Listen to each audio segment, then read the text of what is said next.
Greetings, Ashen here with a horror movie review of the 2022 Texas Chainsaw Massacre. That's right, you have to be specific because for some reason they named this the same as the first movie, even though this is a sequel to it. They did that with The Thing too, and they actually made it a prequel. It's like, no excuses, just stop doing that. Anyway, my opinion of this movie, without any spoilers, is I think you should go check it out. It's a pretty good horror movie. It's got some good intensity, some good character development in the movie, and really, really good gore effects. So if that's your type of thing, and you want to get a bit more Texas Chainsaw, then this is going to be the movie for you. Now let's get into spoilers a bit. I thought that the characters in this movie were actually fleshed out pretty good. There are a lot of things that you like and don't like about them, and also there are aspects you understand about these characters that come to fruition later. I'm not even sure that the person in this movie that is the Leatherface, I'm not even sure it's the same guy, or maybe it's this individual who's made that way because of the town legends and because of the things that transpire and cause him to go over the edge. And so this story is a little more morally ambiguous. You can take different people and different events for how they are, and you're just going to go ahead and have to make up your own mind about it. Remember when movies used to do that? On top of that, you're given a pretty interesting scenario here. You have all this modern generation of people, these 18-year-olds, 20-year-olds, coming into a town that's a little more than a ghost town, and they're trying to buy it up with them and a bunch of investors in order to gentrify it, to make it sort of a safe haven for a lot of people that sort of have similar thought patterns, very inclusive, away from crime and violence, build their own little community out here. But at the same time, they're painted as like hipsters. So to see the contrast of these people moving into this town and the contrast between that and the people who actually live in this town, it's pretty jarring, but it actually works pretty well to create conflict and drive the story forward. Now, we're going to get into the nitty-gritty, man.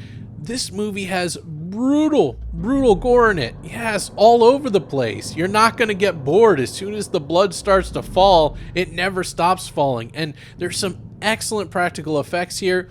And when they do use computer graphics and stuff, it's done very effectively to look like practical effects. So if that's what you're looking for, then that's what you're going to get.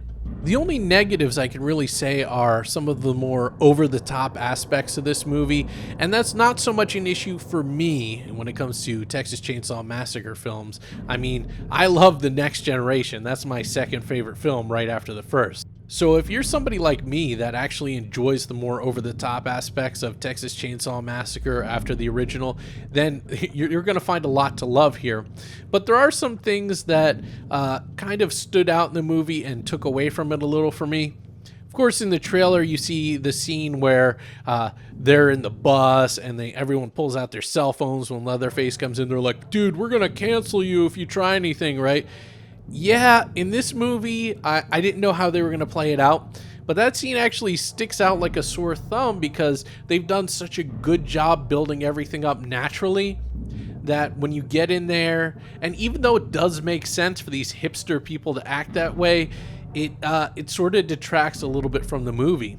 The only other part that I really had a problem with was there's one part where Leatherface is cutting through the floorboards in his own house, and he's cutting through it like butter, like it's not any issue at all. It's like originally he's sort of sticking the chainsaw through the floor, which is at least a little understandable, but then he's cutting through like support beams and stuff for the house like it's butter. It's like, no, that's a little bit too much for me. I do think that is a slight weakness in this film.